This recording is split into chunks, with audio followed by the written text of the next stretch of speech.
जाऊ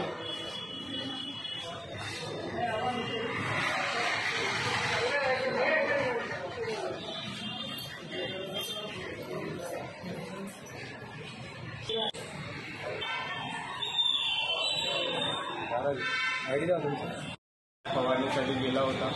फवारून झाल्यानंतर त्याला तहान लागली तर नदीचं थोडंसं पाणी पिलं. त्याच्यामुळे त्याला हनुमान उलटी लागली होती, पण ती PHCमध्ये गेल्यानंतर बरी झाली. पण त्याच्यानंतर पोटामध्ये दुखणं वाढलं आणि त्या दुखण्यामध्ये माझ्या भावाचा जीव गेला आणि त्या दुखण्यावर पण इलाज चाललेला नाही. जिल्हा रुग्णालयामध्ये येऊ